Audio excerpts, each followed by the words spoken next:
BJP ಅಭ್ಯರ್ಥಿಗಳ ಆಯ್ಕೆಗೆ high command ಇನ್ನಿಲ್ಲದಂತ ಕಸರತ್ತನ್ನ ನಡೆಸ್ತಾ ಇದೆ.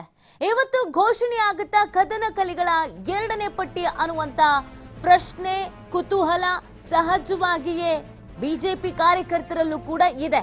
ಎರಡನೇ ಪಟ್ಟಿಯಲ್ಲಿ ಯಾರೆಲ್ಲರ ಹೆಸರು ಇರುತ್ತೆ ಅನ್ನುವಂಥದ್ದು ತೀವ್ರ ಕುತೂಹಲ ಮೂಡಿಸ್ತಾ ಇದೆ.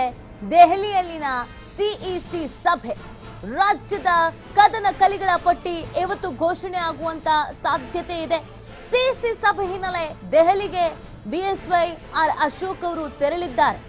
ಸೊ ಇವತ್ತು ಎರಡನೇ ಪಟ್ಟಿಯನ್ನ ರಿಲೀಸ್ ಮಾಡುವಂತ ಸಾಧ್ಯತೆ ಇದೆ. ಇವತ್ತು ಮೀಟಿಂಗ್ ಅನ್ನು ಕೂಡ ಇಟ್ಕೊಳ್ಳಲಾಗಿದೆ. ಈ ಮೀಟಿಂಗ್ ನಲ್ಲಿ ಪ್ರಮುಖವಾಗಿ ಅಳೆದು ತೂಗಿ ಕೆಲವೊಂದಷ್ಟು ಹೆಸರುಗಳನ್ನ ಅನೌನ್ಸ್ ಮಾಡುವಂತ ಸಾಧ್ಯತೆ ಇದೆ. ಮೊದಲ ಪಟ್ಟಿಯಲ್ಲಿ ಏನು ಸಮಸ್ಯೆ ಇಲ್ದಿರೋದನ್ನ ರಿಲೀಸ್ ಮಾಡಲಾಗಿತ್ತು. ಬಟ್ ಎರಡನೇ ಪಟ್ಟಿ ಅಂತ ಬಂದಾಗ ಗೊಂದಲಗಳು, ಪೈಪೋಟಿಗಳು, ಆಕಾಂಕ್ಷಿತರು ಹೆಚ್ಚಾಗಿರುವಂತದನ್ನ ಹಾಗೆ ಉಳಿಸ್ಕೊಂಡಿದ್ರು.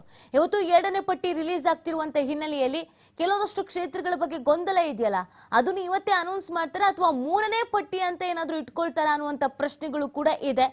ಅಶೋಕ್ ಅವರು ಮತ್ತು ಯಡಿಯೂರಪ್ಪನವರು ಇಬ್ರು ಕೂಡ ದೆಹಲಿಗೆ ತೆರಳಿದ್ದಾರೆ. ಕೆಲವೊಂದಷ್ಟು ಗೊಂದಲಗಳು ಇರೋದು ಹೌದು.